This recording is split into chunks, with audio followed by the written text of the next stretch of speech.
in the chase. Man up, boys. Man up. Time to go. Go, go, go. Hard, hard, hard. Straight. Mark, you are the best, baby. You are unbelievable. Jimmie Johnson wins it at Dover. That's right, boys. Maximum points. What the heck was that all about? He just turned left. Oh, no. There's Casey Kane across, and he takes Biffle with him. Okay, so just go like hell. Got me go like hell. Jimmie Johnson wins the Pepsi 500. Ryan Newman up and over. Mark Martin upside down, barrel roll. Trouble for Jimmie Johnson. 10-4, buddy. Do what we had to do there. Nice job. Yes, yes, yes, yes. Where'd that 5 finish? 5-car finish fourth, but The three-time champion gets it done here at Phoenix. awesome stuff, boys. Awesome stuff. 12 drivers, 10 races, 1 champion. What makes someone the best? Is it the ability to excel at the critical moments again and again? Is it the strength to blowtorch adversity and retool misfortune?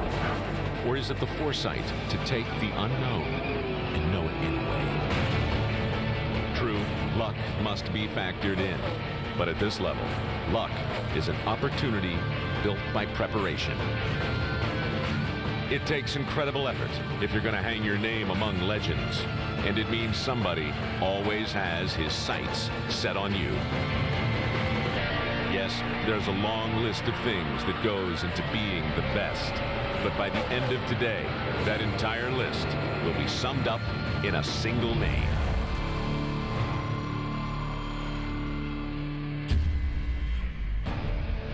The best, a fitting description for Jimmie Johnson and his team the last 3 years.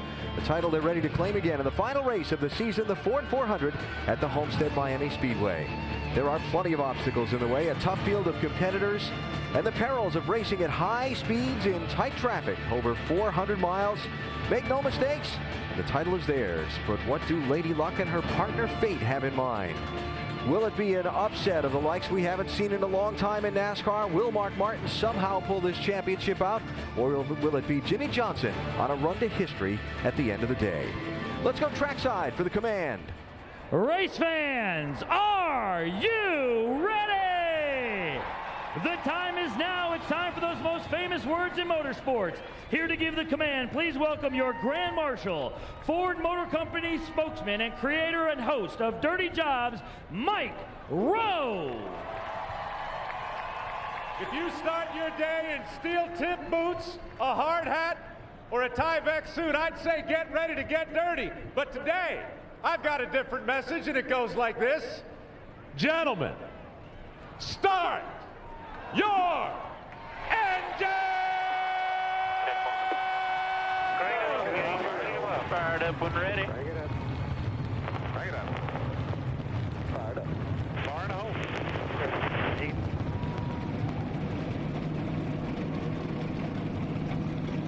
Yes, sir. 1, 2, 3. All right, Curtis, he's on the air. As soon as you. Now that is the way to get a race started. As we get ready to begin the final race of the year, let's go up to the booth to 3 men who have seen a lot of NASCAR history and know all about the ups and downs of Championship Sunday. They've been there and done that. Dale Jarrett, Andy Petrie, and Dr. Jerry Punch. Gentlemen. Thank you very much, Alan. Hello, everyone. Glad to have you folks with us. I want to get my engine started, too. Now, Mike Rowe's got me all fired up. Folks, it is just this simple today. No matter what happens in this race, we will make NASCAR history when the checkered flag waves tonight. Either Jimmie Johnson will become the first driver in the 61-year history of NASCAR to win 4 consecutive titles, or we will crown NASCAR's first 50-year-old champion in Mark Martin. Now, guys, break it down for me. How do you see this championship unfolding here tonight? Well, I'm kind of like Jimmie Johnson said earlier. I'm tired of talking about it. I'm ready for it to happen. And far be it from me to tell Jimmie Johnson how to run this race. He knows how to win this championship. But I think that Jimmie's going to lead this first lap. He's going to get those 5 bonus points, buy him a couple of more spots if something should go wrong. This is going to be, though, the longest 3 hours of Jimmie Johnson's life. He has everything right there in front of him, but he can't let his guard down for 1 second. I think we see him be a little bit aggressive at times, but he's just going to do what he has to do. And for Mark Martin, he's going to do what he's done all year long. He's raced with a lot of heart. He's going to go out there and give it all he's got, and he's probably going to have a good shot at winning this race. And if he does, and at the end of the day, he happens to win this championship by whatever reason, you're not going to ever see a happier person in racing. But if he doesn't, he's going to go home a very satisfied person for what he has accomplished this year. You know, aside from the championship chase, there's a lot at stake for a lot of hard luck drivers and teams that have one final chance tonight to make a statement for 2009. And Richard Childress Racing is one of those. They put 3 cars in the chase last year, won races. They haven't done any of that this year. They have not won a race or put a car in the chase. So but they have turned the corner in the last few races. We've seen some life over there, and this could be a real turnaround race for them to go into the off season. So their cars were 1 and 2 in happy hour. They'll have a good shot. Yeah, and you know, as much as we've talked about Hendrick Motorsports, 1, 2, 3 in the points, there's a 4th guy over there. Oh yeah, he happens to be the sport's most popular driver, Dale Earnhardt Jr.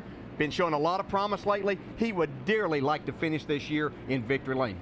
And I got to believe the flagship team for Ford, Roush Fenway, has got to be a little bit disappointed with their performance thus far in 2009. 5 teams, yet they have just 3 wins. Yeah, and of course this is Ford Championship weekend. These guys would like to be in victory lane whenever this day is over. They've won 3 races this year, but the 2 guys that won their 11 races last year, Greg Biffle and Carl Edwards, have yet to go to victory lane. They would like to change that here today. Well, let's see if Carl Edwards can indeed change it tonight. His last win came here a year ago. Carl was our in-race reporter and starts 24th in his Aflac Ford. Let's visit with him. Hey Carl, Dale Jarrett, the ESPN. You have a copy? I got you, Dale.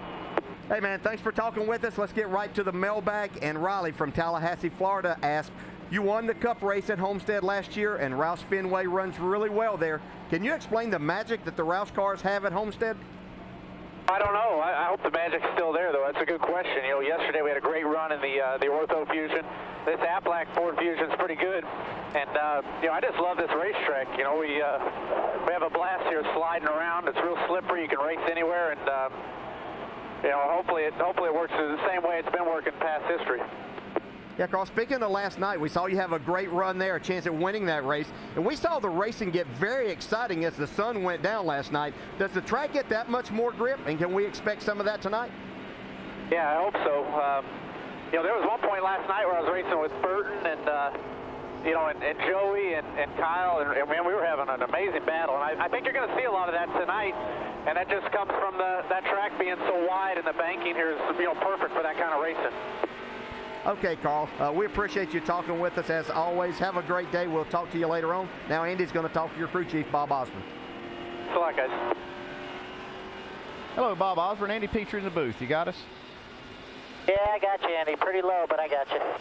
Okay, Bob, we've seen before what Carl Edwards is willing to do to win a race. We saw it at Kansas last year, and we saw it last night. I mean, he was rolling the dice to try to get a win. What are you willing to do down on the pit box to get a win here in this last race? Well, I'm willing to do just about anything to get a win here. I think a key here is, you know, trying something different. I think like trying left side tires on the right or something like that, you know, might win the race. You never know. Well, good luck with that one, Bob, and if you get away with it, it'll be great. But anyway, all kidding aside, good luck today, and thanks for talking to us. Great year. Sandy, I appreciate it. Okay, joining Carl, we'll have onboard cameras in 8 other cars, including both of our championship contenders, Mark Martin, who starts 4th, and Jimmie Johnson on the pole. Back after this message and a word from our ABC stations.